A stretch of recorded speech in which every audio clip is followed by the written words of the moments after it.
fusani sanuni wariye dunga Sherife more dunga ka fusani sanuni wariye Kemineje Sherife yo isense Kemineje Haidara yo jama beko angata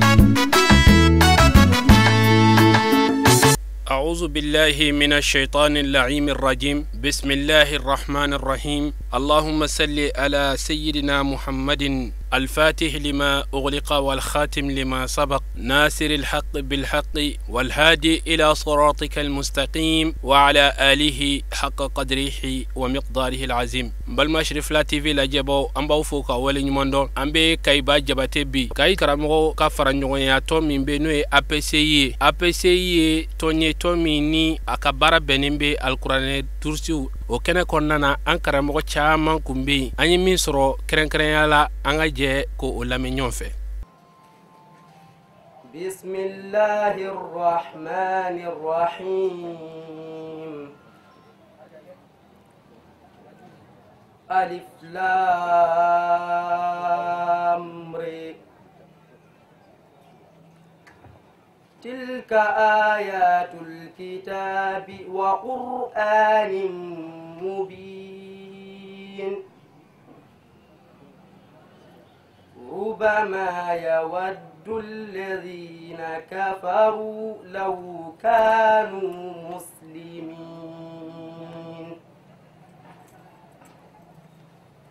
ذرهم يأكلوا ويتمتعوا ويلههم الأمل فسوف يعلمون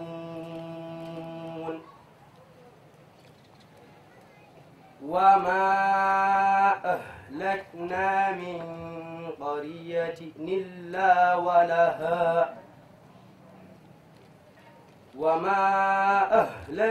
من قرية إلا ولها كتاب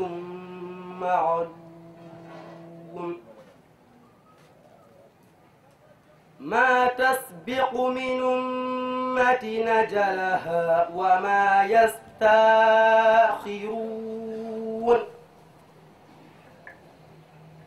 وقالوا يا أيها الذي نزل عليه الذكر إنك لمجنون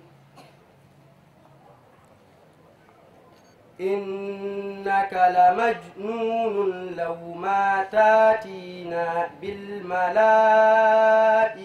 إن كنت من الصادقين ما تنزل الملائكة إلا بالحق وما كانوا إذا منظرين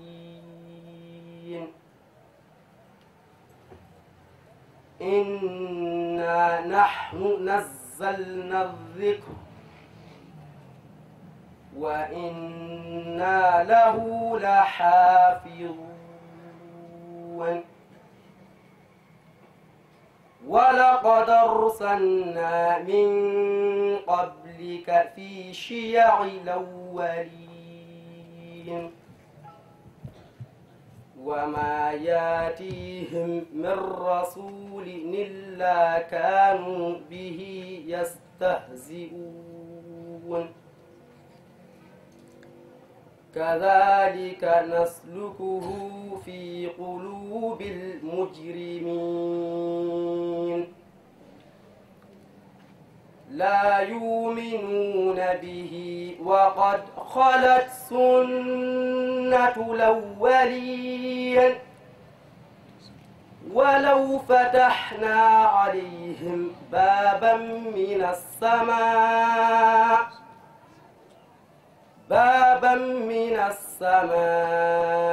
فظلوا فيه يعرجون لقالوا إنما سكرت أبصارنا بل نحن قوم مسحورون ولقد جعلنا في السماء بروجا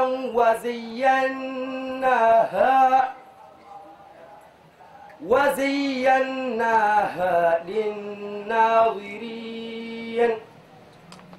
وحفظناها من كل شيطان رجيم إلا من استرق السمع فأتبعه شهاب مبين والأرض مددناها وألقينا فيها رواسي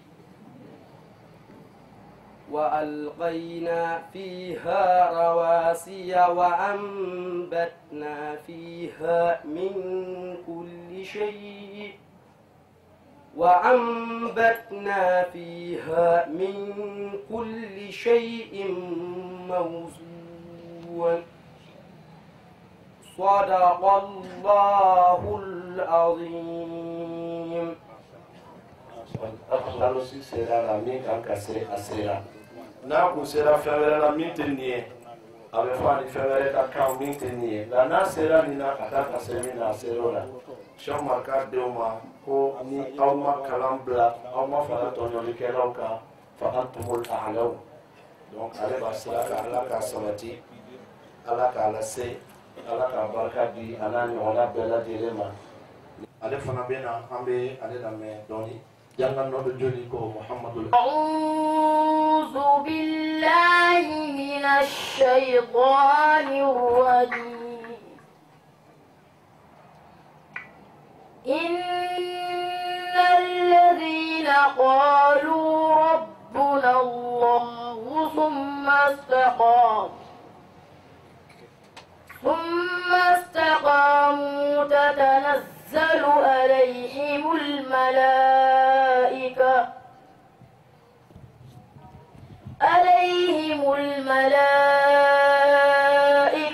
ألا تخافوا ولا تحزنوا وأبشروا بالجنة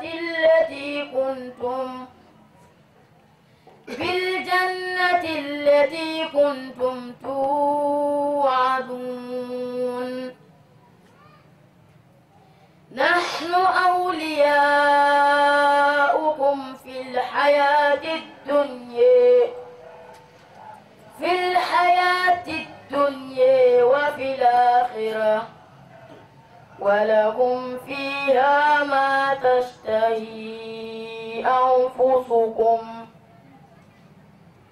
ولكم فيها ما تدعون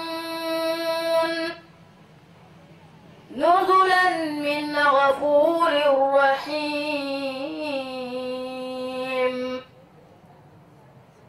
ومن أحسن قولا ممن دعا إلى الله وعمل صالحا وقال إنني من المسلمين ولا تستوي الحسنة ولا السيئة ادفع بالتي هي أحسن فإذا الذي بينك وبينه عداوة كأنه ولي حميم وما يلقيها إلا الذين صبروا وما يلقيها إلا ذو حظ عظيم وإما ينزغنك من الشيطان نزغ فاستعذ بالله إنه هو السميع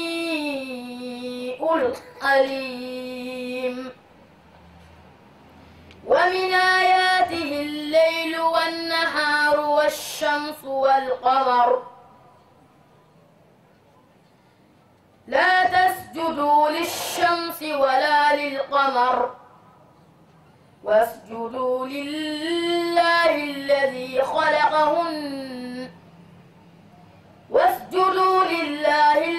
خلقهن إن كنتم إياه تعبدون صدق الله العظيم. صدق الله العلي العظيم. سيدنا ini Bamako kaye bi alhamdulillah afaye che minni afaye ni yoro kanu aye te ngati aye kalandene kalamero ba yere bolu ga wati be aye ba kuna nafuro bo ka blakana ka soro de ka ya fakaye alaka anema se aman aye ni namina alaka dibolu yere ma akib diallo alefna kana sabana ke tono Allah walli ko yimbe tari no be wallude dudan gal teyano Allah. أعوذ بالله من الشيطان الرجيم. القول في التعوذ المختار وحكمه في الجهر والإسرار وقد أتت في لفظه أخبار وغير ما في النهل لا يختار والجهر ساء عندنا في المذهب به والإخفاء والمسجر لهم دار السلام عند ربهم وهو وليهم بما كانوا يعملون. يوم نحشرهم جميعا يا معشر الجن قد استبصرتم من الإنس وقال أولياؤهم من الإنس ربنا استمتع بعضنا ببعض وبلغنا أجلنا الذي أجلت لنا قال النار مثويكم خالدين فيها إلا ما شاء الله إن ربك حكيم عليم. وكذلك نولي بعض الظالمين بعضا بما كانوا يكسبون. والثالث الإقلاب عند الباع ميما بغنة مع الإخفاء يا معشر الجن والإنس ألم يأتكم رسل منكم يقصون عليكم آياتي وينذرونكم لقاء يومكم هذا قالوا شهدنا على أنفسنا وغرتهم الحياة الدنيا وشهدوا على أنفسهم أنهم كانوا كافرين ذلك أن لم يكن ربك مهلك القرى بظلم وأهلها غافلون ولكل درجات مما عملوا وما ربك بغافل عما يعملون. وربك الغني ذو الرحمة إن يشاء يذهبكم ويستغرق من بعدكم ما يشاء كما أنشأكم من ذرية قوم آخرين إنما توعدون لآت وما أنتم بمعجزين. قل يا قوم اعملوا على مكانتكم إني آمن فسوف تعلمون من تكون له عاقبة الدين إنه لا يفلح الظالمون. وجعلوا لله مما ذرأ من الحرث والأنعام نصيبا فقالوا هذا لله بزعمهم وهذا لشركائنا فما كان لشركائهم فلا يصل إلى الله وما كان لله فهو يصل إلى شركائهم ساء ما يحكمون. وكذلك زين لكثير من المشركين قتل أولادهم شركاؤهم ليردوهم وليلبسوا عليهم دينهم ولو شاء الله ما فعلوه فذروا وما يفترون. وقالوا هذه أنعام وحرث حجر لا يدعمها إلا من نشاء بزعمهم وأنعام حرمت ظهورها وأنعام لا يذكرون اسم الله عليها افتراء عليه سيجزيهم بما كانوا يفترون وقالوا ما في بطون هذه الأنعام خالصة لذكورنا ومحرم على أزواجنا وإن يكن ميتة فهم فيه شركاء سيجزيهم وصفهم واحذر دعواي فأن تختفي لقربها والاتحاد فاعرفي إنه حكيم عليم صدق الله العظيم. دم سوتولا أم بأوفو أكاني بارينا. كرامون من بلاكراني كي دم سوتولا أم بأوفو. parce que on est prévu. Demseni munu filɛ ka bɔ ka kalan kɛ mɔgɔ mɔgɔ bɛ kuranna kalan cogo ɲuman dɔn hakɛ min ye kalan kɛ u y'a surunya dɔrɔn ka denmisɛnnin saba ta mais ne hakili la nin ye somɔgɔ sama bɔ an bɛɛ lajɛlen ye nka anw ye denmansaw ye an bɛ yan nɔ sanga ani waati an bɛ na anw bɛ fɛn caman dɔn kalanyɔrɔ in na kabini a daminɛna an ka denmisɛnninw bɛ yan an bɛ se ka fɛn caman fɔ a kan kalanyɔrɔ in kalan bɛ yan yɛrɛ yɛrɛ de ladabu bɛ yan nɔ ɲɛtaga bɛ yan nɔ bɛn bɛ yan kelenya bɛ yan diina bɛ yira denmisɛnninw na denmisɛnninw fana tɔpɔtɔlen don u ladonnen don ka ɲɛ i n'a fɔ aw b'a kalama cogo min na u bɛ nin so in de kɔnɔ u tɛ bɔ ka taa yɔrɔ si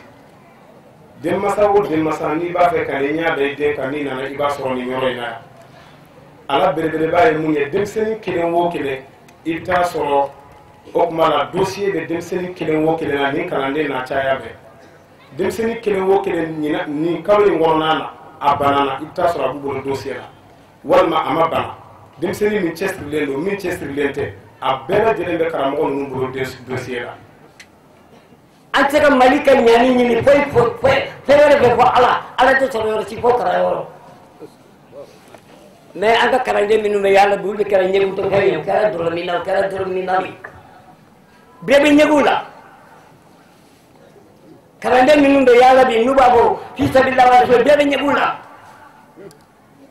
mais ni gouvernement tun y'a dɔn k'a fɔ o den ninnu malidenw de don komi minnu bɛ taa université la Badalabugu u bɛɛ ka kan professeur bɛ sɔrɔ min na an ka n'olu y'an ka karamɔgɔ ma mais an ka fɛn ɲuman ni b'o hakili sigi u bɛ ka denmisɛnninw na kalanso kɔnɔ mais an kɔni an tɛ se ka k'o sɔrɔ mais ni bɛɛ wulila bɛɛ fɛn kɛ yaadi yɛrɛ ma tiɲɛ min bɛ an k'a fɔ ne delila ka nin fɔ il y a plus de 25 ans n ko ni denmisɛnnin ma kalan kɛ bɔlɔn na tan san mugan duuru min bɛ nalen mɔgɔ bɛ sa i tɛ mɔgɔ sɔrɔ min bɛ sali kan parce que i ka na cogo o cogo n'i sara kɔni u bɛ taa na ni alimami da a ka na sali kan a ka sali tugu kan professeur tɛ wele bɔrɛ tɛ wele ministre tɛ wele mais tiɲɛ dɔ b'a la n'an m'a fɔ an yɛrɛ mais an silamɛ an yɛrɛ k'an yɛrɛ dɔn sa surtout Kayinkaw n'i donna sugu in kɔnɔ bi kayikaden min b'a ka butigi dayɛlɛ k'a feere ka fɛn sɔrɔ a ka gɛlɛn. ala rasul sallallahu alayhi wa sallam khairukum man ta'allama al-Qur'an wa 'allamahu. Donc o hadisa in an kuntigi sallallahu alayhi wa sallam ko hadamadenw la mɔgɔ lo so hɛrɛ mari mɔgɔ min ye kuranɛ karan ka tila ka mɔgɔ wɛrɛ la karan n'a ye donc n'an filɛ o kɛnɛ kan an bɛ dugawu de kɛ ala ka so in kɛ ala kira ka so ye kuranɛ minnu bɛ laɲini ninnu ni silamɛya ni diinɛ kɔrɔtali ninnu bɛɛ bɛ ɲinina kɔnɔ ala ka bɛɛ sabati sigi ni fana a kuntagala janyana an bɛ dugawu kɛ ala ka kɛ sigi hɛrɛ ye ala ka na nimisa b'a la nafolo minnu kɛra a la ala ka nɔgɔw minnu ma fɛn k'a la ala ka dusukolo d'u ma u ka ɲasa la u ka fɛn k'a la an bɛɛ lajɛlen b'o kɔnɔ sallallahu alaihi wa sallam ala k'a ɲa sallallahu alaihi wa sallam ta'ala wa barakatuh an bɛ baara mun kunna ni ɲɛ a kuma bɛɛ lajɛlen fɔra a foliw bɛɛ lajɛlen kɛra a dugawu a n'a barikadaw bɛɛ lajɛlen kɛra yɔrɔ dɔ de tora n'o ye kalan taabolo ani kalan sinsinnen de cogoya minnu kan mun kan ka fɔ o la ka tuguni tɔn in kɔnɔna na a kalanko n'o ye éducation ani enseignement o kalifalen bɛ ne de ma ne b'o baara kelen ɲa la o de kama an kan ka olu ɲɛfɔ ɲɔgɔn ɲɛna fɛn fɔlɔ-fɔlɔ mun bɛ yen ne ka sara an kan ka mɔgɔw hakili jigin a la an bɛɛ b'a dɔn k'a fɔ kuranna o de ye silamɛya fɛn bɛɛ lajɛlen ye, an bɛɛ y'o fɔ ka ban, an karamɔgɔw y'o fɔ an ye. Kuranna kalan in bɛɛ lajɛlen n'i ka waati a bɛnna mun ma, a bɛ ɲɛ cogo min a b'a fɔ de. An bɛnna waati dɔw ma ka sɔrɔ kuranna kalannaw gɛlɛya caman donna u ka kuranna kalan kɔnɔna na. Sababu jumɛn nana n'o ye an t'an da don o bɛɛ la. Nka an kɔni an y'a ye k'a fɔ denmisɛnninw kɛra u bɛ palo la. I bɛ bɔ sɔgɔmada joona fɛ i ni denmisɛnninw bɛɛ u bɛ palo la. I bɛ taa su fɛ su 11h su minuit station daw ni pharmaciw na i bɛ denmisɛnninw u bɛ palo la. Tile gɛngɛrɛnw fɛ tilema fɛ i bɛ denmisɛnninw u bɛ palo la. Denw bɛ wolo ka san 10 kɛ ka san 15 kɛ k'u bɛ kalanyɔrɔ la ka sɔrɔ u ma kalan ɲɛnama sɔrɔ, u ma lamɔ ko ɲuman na mun b'u kɛ silamɛ ɲuman ye, mun b'u kɛ jamanaden ɲuman ye. O tuma olu bɛɛ lajɛlen ye gɛlɛyaw ye ko minnu nana ye a ka ca. Nka anw ka waati ko bɛɛ lajɛlen bɛ baara kɛ ka bɛn i ka waati de ma. Anw ka waati Ala y'an sɔn hakili la, an ka fara ɲɔgɔn kan ka hakili jagabɔ ka bɔ. An bɛ se ka nin bana ninnu furakɛ cogo di ka bɔ an ka jamana kɔnɔna na, an bɛ se ka fara sɔrɔ a la cogo di. Denmisɛn ninnu bɛ di mun kama Ala ye mun yamari u ka lamɔ n'o ye. Ala kɛra y'a fɔ cogo min sallallahu alaihi wa sallam, u ka lamɔ n'o ye fo k'a ɲɛ ka kuranna in kalan waati surun kɔnɔ. An y'o baaraw de labɛn ni ɲɔgɔn ye. An y'a baara fɔlɔ bɛɛ b'a dɔn k'o bɛ dilan mun na, o ye ka programme ka hakili jakabɔ kɛ ka programme dɔ dilan a bɛ f'o ma ko manhaj n'o ye kalan taabolo ye. An y'o programme dilan denmisɛnnin mun mana don kalan na san 5 kɔnɔ a kan ka se ka kuranna mémoriser k'a ban, ka kuranna durusi k'a ban. N'a tilala o la a bɛ se ka ɲɛnamaya kalan tɔ bɛɛ lajɛlen kɛ ka sɔrɔ a si bɛ a ka denmisɛnniya hakɛ la, ka sɔrɔ o kɔnɔna fana na a mɔlen don ka ɲa, a ma taa bɔlɔn fɛ, a ma to palon na, a ma jiko jugu ani olu ma don ɲɔgɔn na kuma tɛ a k'olu jikow da. O programme bilalen sen ka fɔ ka ban, an ye fɛɛrɛ ɲini a bɛ se ka la baara yɔrɔ min, a bɛ exécuter yɔrɔ min. O de ye an karamɔgɔw y'a fɔ cogo min yan yɔrɔ in labɛnni ye a n'a kow bɛ sen na. O t'a bali programme mun b'an bolo, an karamɔgɔ y'a fɔ kuma kɔnɔ mɔgɔ dɔw t'a faamu. O ye o programme b'a fɛ a ka labaara hali dugu fan bɛɛ ni an bɛɛ lajɛlen ni ɲɔgɔn faamu. Misiri o ye kuranna kalanyɔrɔ faso de ye kabini Ala ye dunuya da, kabini Ala kɛra tile la. Misiriw kɛlen don k'an ka duguw fa. An ka dugu misiri ninnu bɛɛ bɛ se ka kɛ kuranna kalanyɔrɔw ye. An ka programme nin bɛ se ka labaara a yɔrɔ ninnu bɛɛ la. N'an ni fɛn fɛn misiri jama fɛn fɛn ye ɲɔgɔn faamu, an bɛ se ka programme nin labaara yen nɔ. Denmisɛnnin ninnu bɛ kalan kɛ o misiri in kɔnɔ ka sɔrɔ u bɛ kuranna kalan waati surun kɔnɔ k'a bɛɛ faamu ka tila k'u ka ɲɛnamaya kɛ u lamɔ cogo ka ɲi, u ladon cogo ka ɲi. O tuma o baaraw o de bɛ sen na, o de ɲɛ yira la. Fɛn mun de don silamɛya ye ɲɔgɔn dɛmɛ de ye, hadamadenya yɛrɛ ye ɲɔgɔn dɛmɛ de ye. N'an m'an fanga fara ɲɔgɔn kan, hakilina ɲumanw ani baara kɛko ɲuman n'o ye technique ye ani fɛ ko ɲɛdɔn a bɛ minnu na olu b'u ka ɲɛdɔn n'u ka baara nati. Nka se fana bɛ minnu ye nafolotigiw ye ani minnu wulikajɔ b'u bolo f'olu k'u ka dɛmɛ fara ɲɔgɔn kan. Gakuru 3 ninnu olu de bɛ jɛ ka barama ta yalasa tobili ka kɛ ka ɲɛ. N'o tɛ ni gakuru 1 sen bɔra la dɔrɔn baara tɛ kɛ ka ɲɛ. O tuma o de kama denmansaw an bɛ olu wele tuma bɛɛ an ka ɲɔgɔn dɛmɛ hakilina in na. Kuranna bɛ se ka kisi ka bɔ ni faratɔya ani ni palo mun ni ka sɔrɔ n'a selen b'a ma a ka baara fo k'a ɲɛ an ka waati la. Maa tɛ fɛn wɛrɛ kɛ ka tɛmɛ i ka waati kan. Ni kalanyɔrɔ in an y'a tɔgɔ da Cerno Umar Ngijolon de la, an b'a fɛ mɔgɔw k'o dɔn. O kun ye mun ye? K'a fɔ ko anw bɛ karamɔgɔ dɔn, anw faw karamɔgɔ dɔn o dɔrɔn tɛ dɛ. Parce que Kayi dugu kɔnɔ ale tɛ hadamaden gansan ye tugun, ale ye symbole de ye kɛrɛnkɛrɛnnenya la kuranna kalan. Ale kɛra symbole de ye bi n'i y'a tɔgɔ fɔ maa b'a dɔn dɔrɔn fɛn fɔlɔ min bɛ jigin i hakili la o ye kuranna a n'a dɔnniw, silamɛya dɔnni ninnu gulonnen b'a la. O de kama o bonya sababu kosɔn kalanyɔrɔ tɔgɔdara ale de la. Bɛɛ b'a dɔn an bɛ jamana de fana kɔnɔ, anw t'a fɛ ka bila jamana kɔnɔ k'an ni jamana mun tɛ baara kɛ ɲɔgɔn fɛ. Jamana taabolo éducation réforme fɛn fɛn y'a daminɛ ka kɛ kabini 63 fo ka n'a bila sisan a bɛɛ lajɛlen textes bɛ mun laɲini an ye baaraw k'a la. O de kama académie ka représentant sigilen b'an kɛrɛfɛ. Kabini an ye baara daminɛ depuis toujours an partenaire ye olu de ye, an ni olu de bɛ jɛ ka baara kɛ ani CAPO conseiller an n'u ye atelier ni séminaire caman kɛ kay niveau la ani fo Bamako niveau la fɛn fɛn bolo dalen don kuranna ko la ani kuranna kalanyɔrɔ améliorer la n'o ye k'u taga ɲɛ a bɛɛ lajɛlen an de n'u jɛra ka bɛɛ baara kɛ ɲɔgɔn fɛ an bɛ yɔrɔ min na bi an ye bɛnkanw sɔrɔ ka passerelliw sɔrɔ n'o ye ka dondaw sɔrɔ an ka kalandenw hakɛ o hakɛ la u bɛ se ka bɔ tuma min ka don ka bɛn médersa niveau min ma wala ka bɛn école niveau ma pour que u ka fara système kan u fana ka bɔ ka kɛ jamanadenw ye o bɛ kɛ fɛn bɛɛ lajɛlen ye ka sɔrɔ ka kuranna dafalen b'u bolo u ka silamɛya lamɔ dafalen b'u bolo an b'o o baaraw fana la an k'o dɔn k'a fɔ o bɛɛ lajɛlen bɛ sen na foyi tolen t'a la kɔfɛ a bɛɛ lajɛlen bɛ tagama la sira fɛ bon mun ye baara yɛrɛ taabolo ye ni programme nin ye mun yɛrɛ nin ye mun fɔ dossier an ka dossier tɛ ekɔlidenw ka dossier ɲɔgɔn ta ɲɔgɔn dɔrɔn mais anw ta ye suivi quotidien yɛrɛ de bɛ yen nɔ o registre bɛ yen kalandenw bɛɛ lajɛlen ye a do fɛn bɛ yen kalanden bɛɛ lajɛlen ye don kelen o kelen ni ala y'a da kabini le premier fo le 30 wala le 31 i den ka o don journée a sera ka aya hakɛ joli durusi wala a ma se k'a durusi o don farigan de y'a minɛ wala a dɛsɛra ka se kɔrɔlen de la a seginn'o kan o bɛɛ notelen don ni nana ni i kalannen don i b'a sɔrɔ a sɛbɛnnen bɛ yen i b'a mafilɛ a registre de bɛ yen nɔ du 1er au 31 kabini an ye baara in daminɛ san 2 ani dɔɔni techniquement pour mɔgɔw k'a dɔn baara in bɛ ka taga cogo min n'i kalannen tɛ fana n'i nana n'i ko n'i den tɔgɔ fɔ i ni maa kalannen mana na ɲɔgɔn fɛ a b'i den tɔgɔ yɔrɔ mafilɛ i b'a kɔrɔmu bɛɛ lajɛlen mafilɛ tile kelen o kelen a ka ɲɛnamaya kɛra cogo min nin don a tun tɛ yan de ka da a taar'u bara wala a tun bɛ yan man kɛnɛ wala a ye kalan kɛ a y'a daminɛ ni aya in de la a y'a dan ni aya in de la a ye nin de kalan wala a ye nin de kalan wala a ye révision de kɛ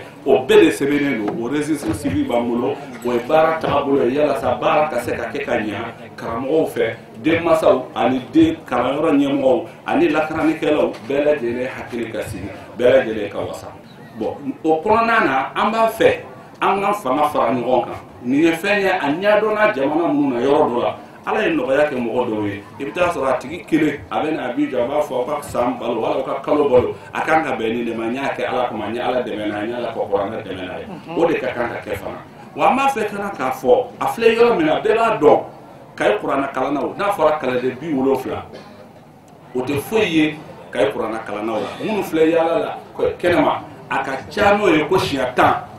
o kɔrɔ ni kalanyɔrɔ ye ɲɔgɔn 10 wala ɲɔgɔn 20 o kan ka sɔrɔ bi ka ye dugu kɔnɔ mais a bɛɛ tɛ se ka sɔrɔ ni moyen tɛ o moyen ninnu bɛ sɔrɔ anw de bolo ala y'a kalifa minnu ma ala y'a kalifa minnu ma bin an k'a faamu a fɔra cogo min kalifa de don i bɛ waati de kɛ n'a ye n'i ye hakɛ min kɛ o de y'i niyɔrɔ ye sini ala ka niyɔrɔ ɲuman d'an ma ka hakili ɲuman d'an bɛɛ lajɛlen ma o yɔrɔ in nafa ka bon kojugu k'o fɔ kuma kɔnɔ pour que n kana kuma jɛɲɛya n bɛ kuma laban mun fɔ o kɛ ka a ko dafa baara in bɛɛ bɛ tagalen fana évaluer a bɛ ka évaluer suivi b'a la épreuve b'a la devoirs b'a la concours b'a la trimestre b'a la a bɛɛ bɛ taa ɲɔgɔn fɛ san fana a bɛ jate ni san banna san 5 bɛ ban denmisɛnnin bɛ noter a sera ka hakɛ min sɔrɔ n'a tilala don min a bɛ tila ni attestation dɔ de n'a y'o sɔrɔ a mana taa dunan fan o fan fɛ seereya dilen don a ma k'a fɔ ko kuranna durusila don kuranna dɔnna don o tuma olu ye fɛnw ye fɛn minnu n'an kan k'an dusu la farinya n'o ye baara in na baara in ɲɛ ɲuman dɔnna a tɔ tora a kɛcogo an ka ɲɔgɔn dɛmɛ o ɲuman de la an ka se k'a kɛ ala ka faamuya ɲuman d'an ma ala k'a bɛɛ lajɛlen kɛcogo ɲuman d'an ma era bidin de hala kongo goto taw wona danono ɓe pulaɓe e tinno ganden ko wona ɗo ko wona goɗɗum fof no ɗiɗorno o wi ɓesgogo fof no ɗiɗori ko demaye ɓerɗe cohli ha yetti kuñakari fo ka se kuñakarima ha yettiɗo kayɗo fo kana se kayiya ko kanko woni jinnaɗo ko kanko woni jinnaɗo ade karama waɗe ɓeɗe masaye teddugal ngal ko kanko jeeyi o wi teddugal ngal ko kanko jeeyi buñayni aletade mi ko ɗimo toon en itti teddugal ngal min mbaɗi e junngo makko kanko e galle sharifaɓe o wi buñayi bo ka ɗi ufa karama o ani shirifu ka ɗumaya o nanga ɗo o nanga ɗo ako doga kumine shirifu ka kum ɗo mine ba hamme hokke siso o taƴa ba hamme siso ka dama o ka tege on ɗo ode ɓe da masaye ɓe ka masaye salli ala اللهم صل على رسول الله بسم الله الرحمن الرحيم الله أكبر بسم الله الرحمن الرحيم الله أكبر ولله الحمد الله كانيا الحمد لله رب العالمين وصلى الله على سيدنا محمد وآله وسلم أم بالمو بلجلو فو نو إسلام فولي كان يورو أتودارا شغربالا أنيس جبال ما نكسبه sabula kalansoyin munu kɛra sababu ye ka kalanso in jɔ o ye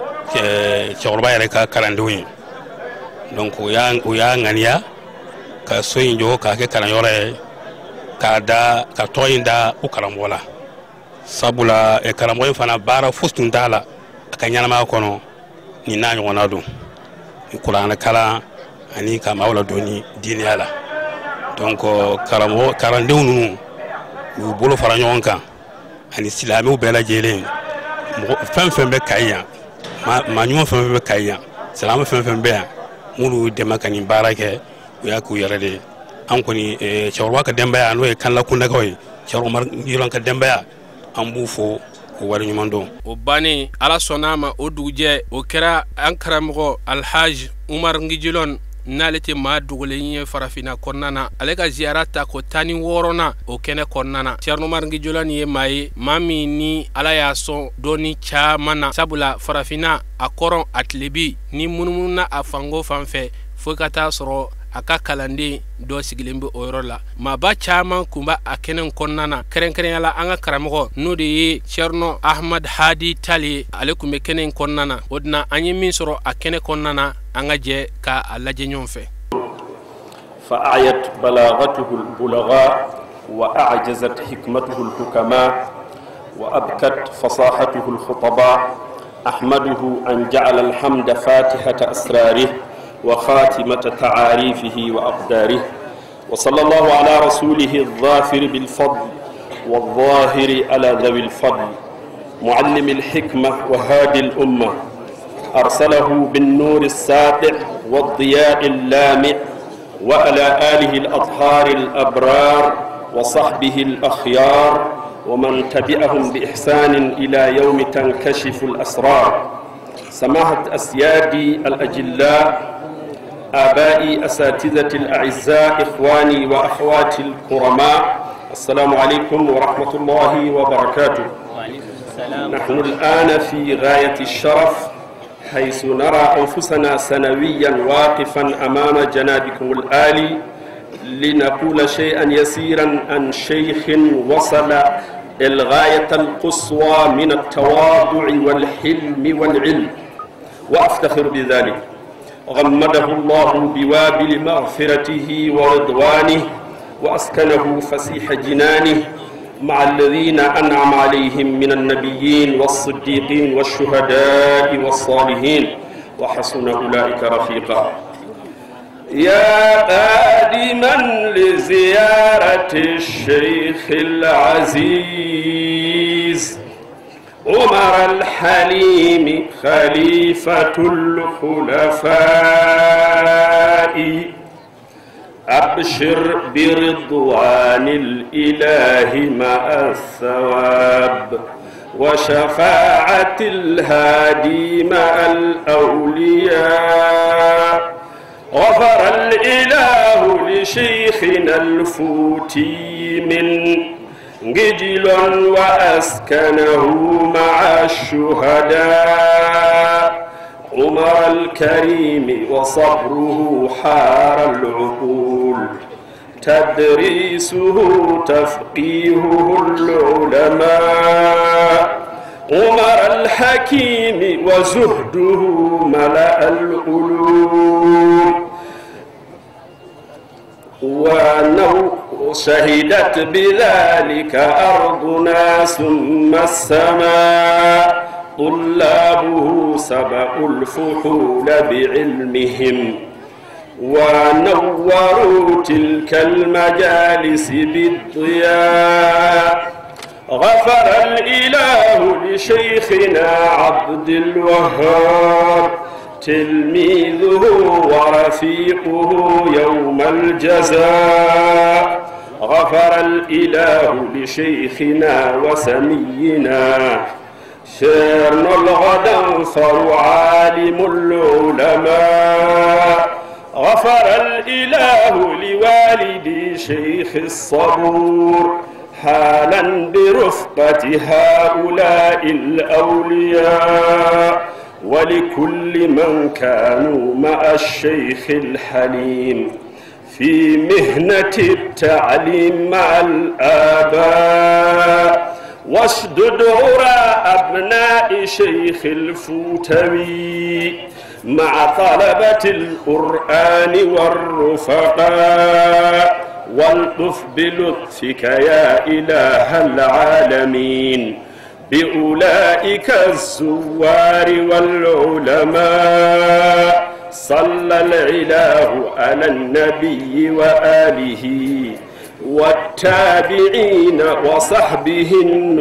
النجباء. somo fuɗɗo duwamu aɗen jiiɗi o waɗa anniya deere leydi ndi nde Allah waɗata mayri deere.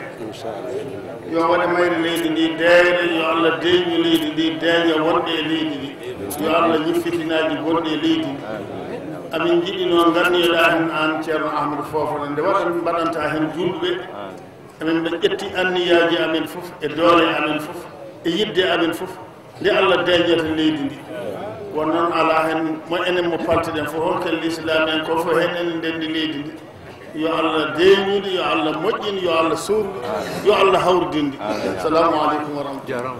o tɛmɛnen kɔfɛ kanlakaw bɛɛ lajɛlen tɔgɔya la an karamɔgɔ n'o ye Tijani Ka ye ni bɛɛ lajɛlen b'a dɔn ko lidel ale ye foli kɛ naba bɛɛ lajɛlen ye ka duwawu kɛ naba bɛɛ lajɛlen ye. alhamdulillahi rabbil alamin sallallahu ala sayyidina muhammadin wa alihi wa sallim. بعد السلام عليكم ورحمة الله تعالى وبركاته. an kelen ko ka sala ala kira kan sallallahu alaihi wasallam alla talne ko fe ambe islamu be la jelen fo no islamiya fo de mba fo ala ga kisi ana ka hine o ka kanka orto mo awen ka chero man gijulon ka ziyara o ye karamo barido sheikhu barido naka karando jiyara kala nyini ka ziyara ke ko karamo yasa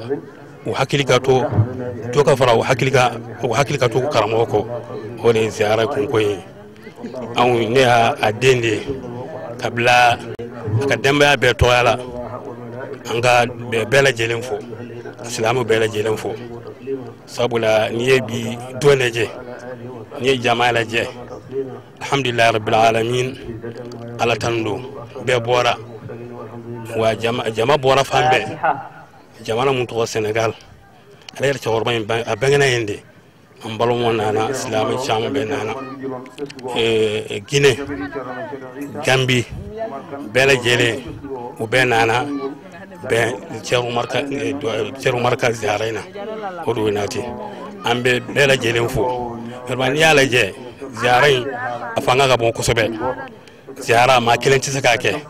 alhamdulillah rabbil alamin a folo ambe kay kawfo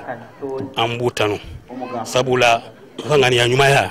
anuka na folo boli o bela jele bela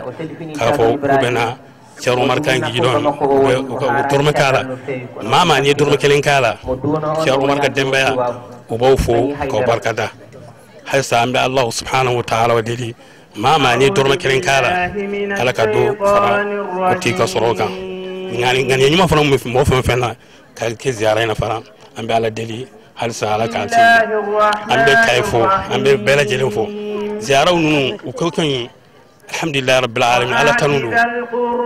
sabuni ziyara beke ambe ala deli hera aka ala ko hera ala ka hera suru anga jamana ko bibi amma go be do wala ko sobe parce que jamana be tabulo muka fosi zakaba ni do wote wallahi alhamdulillah rabbil alamin ala tanu anga jamana ka ta koron fe ko ka ta blek le fin fe sahel ni bambu bela jele ni be kata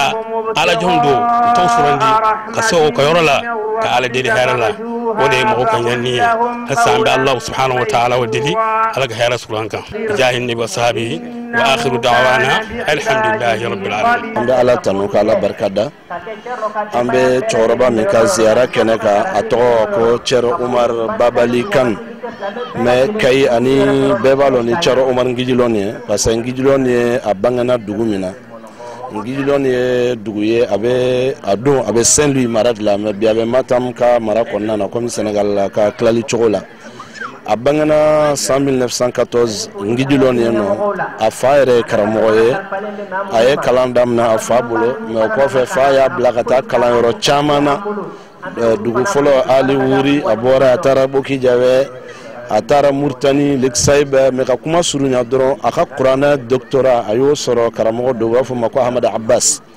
o Ahmad Abbas ni ku ye karamoye mi anga farafina klebi enfant bela jelen ba don kalancho laslu folo mbe qur'ana na no ye kalancho flay warshini qaluna la o che kundo che mi ni ka soro na e mo kala abise ka prévu duma ne qur'ane kalan karsabolo o ya kala karsabolo o ya kala karsabolo fo ka ta sala kirama o sebenen babolo o de labana ka sere ayala ka fo minu sere yara ka se ale ma ale fana sere yara ka bi seni kalan chogo flaina donc aklalen ko la asorla ka zurudi kamba fo masariya kalan mamali ka mazabu fa yo ke fo ka to so sanga dana donc aklala anga kerefe jamana nunu bela jelen kalana kuma mi mo folo minu ni ka soro utara arabu jamana kan ka damna Sudan fo ka ta se Makka ma do olu be de arabu ye ay kalanke nunu fana bara bransi munu ne olu tuntan ka se ka olu don a segine kana afasola 1944-45 ayanga ni ka bongijilon no be futa Senegal marala bi ka beta abeta jiwarke folo donikela baw mana lonike ka ala lon ka ban uba kanu ku beta sigi ala kira kerafe de sallallahu alaihi wasallam Madina donc ode kunya bo Senegal do atemeto anana jigin kayya a jigina kayya ka futa ga chokoroba minu soro yano donc olu yere nana e udendo do dogodo ga nafam beni nani katata farafina ga heretala donc olu yala nyini ka adela fa ka sigi kayya aka soro ka lakarani ke ala ka sigira kayya de 45 mogo bora dunya yorobe ambe fen don ani jamana minu be frontière la ni Algérie te ite don dugu si kona la ko dugu bado kibe misiri sabanani ke ni ma ka kalanden do sura almamiya la yoro do la donc anda fe jamana nunu bela jelena oluba do la nyabu ben ale na ziarena donc ala ka kera karamoye ya de 45 fogata c'est 1962 anana ke kay misiri almami baye kay juma misiri ba kero almami fogata c'est aka soma yele malima no de le 3 mars 2001 ala nana ka kalfa minana kato ale de be almamiya la donc ma ba yiriga chama de be ay minu dursi qur'anana wa ala kunya ke maye ma min ku nika soro aka kalan ana bara be nyogon fe sabula kalan ke ku ye ka hada maden glan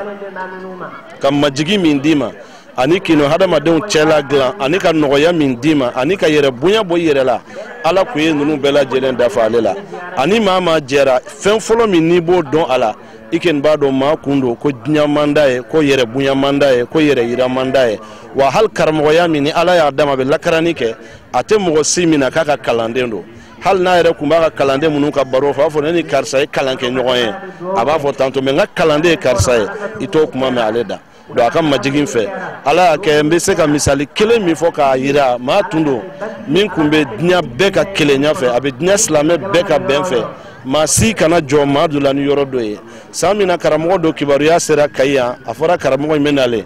ko karamo bugate dumunika ate jimi kalo kuma famu mandi mo gobolo donc dugu injamogo be farala nyogon kan kata bara ko cerno nin ko keni ni sona amba bismillah ni maso karamo intena do dugu in kono karamo were ubala minu tun kala nendo ga kuma doronde ko ay sabali ko chembe na le na ko ate dumunika ate jimi ama fo na be ambalika dumunike ama fa bambalika jimi amanana na sera aya bla kaka kleke na tara bantu ya no kasoro basimo bola donc ni ko yaka chogoya e ani be kun jeleno a sonendo beka hakilnama a kelele ka be bunya taka hali adun adogo atima siwele tola na ma fon korodora ba fon fa kasoro ni loni mindumbala antima don Afrique de l'Ouest na ya aklela minka loni babo ga onaka nimbe alhamdulillah abalola ka fatu ni ay nyogo soro ka ziara la ni ziara fora arabukana we bonyo kata bo i manyogona suwa a ɲanama walima i ka taa bɔ a la a su la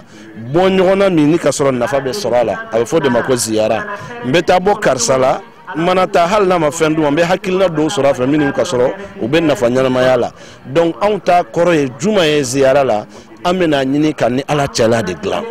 donc ala ye yɔrɔ minnu bonya ala ye maa minnu bonya ani ala ye waati minnu bonya olu bonyali bɛɛ bɛ jate ziyara de fɛ yɔrɔ dɔw bɛ ala y'u bonya a ye alikaba bonya ka madina misiri bonya ka jerusalem bonya ka n ka duna misiri bonya ka tɛmɛ an ka du kɔnɔna ninnu kan c'est pour cela n'i bɛ don misiri kɔnɔ i bɛ sanbara bɔ misiri bonya yirali de don ninnu de a bɛ fɔ de ma ko ziyara wa man yu'azzim sha'airallah ala ka fɛn bonyalen i k'u bonya bon ale bonyali tɛ dɔ wɛrɛ yira a bɛ fɛn saba fɔlɔ n'an y'ale bonya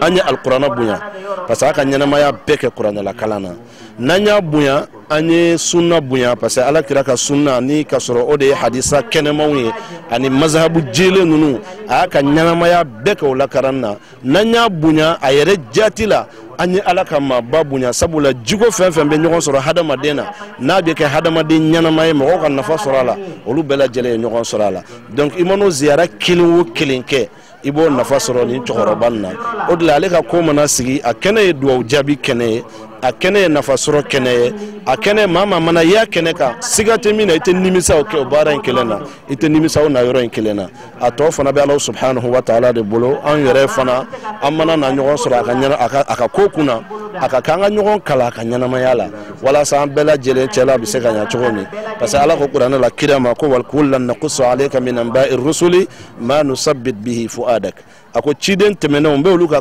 histoire la kali e kira ye walasa ka basigi de d'i ma ka dusukun basigi d'i ma o kɔrɔ tɛ dɔwɛrɛ ye min kɛr'u la n'u y'a kun n'a tɛmɛna o bɛ kun cogo ɲɛ e bolo min kɛra hɛrɛ ye n'a m'u yada ni e y'a sɔrɔ a t'i yada donc n'an ye ɲɔgɔn sɔrɔ an ka maakɔrɔba ninnu ka kɛnɛw kan an ka ɲɔgɔn nakalan u ka jikow la an ka ɲɔgɔn hakili jigin u ka ɲɛnamaya la an kelen o kelen ka faamu sɔrɔ a la an ka nafa sɔrɔ a la nin de ye ziyara nafa ye an bɛ se ka min fɔ bakurubaya la insha allahu ta'ala duwawu caman kɛra kɛnɛ in kɔnɔna na an bɛ ala subhanahu wa ta'ala deli an karamɔgɔ ala ka hinɛ la ala ka yafa ma ala ka dayɔrɔ sumaya an minnu bɔra fan wɛrɛw fɛ ka na bɛn nin ziyara bɛɛ ye ala ka segin ni bɛɛ ɲuman ye ka ala deli san wɛrɛ ta ala ko yira an na hɛrɛ la duwawu caman kɛra kɛnɛ in kɔnɔ an bɛ ala subhanahu wa ta'ala deli ala ka duwawu ninnu minɛ ka ala deli san wɛrɛ ala ko yira an na hada wassalamu alaikum wa rahmatullahi ta'ala wa barakatuhu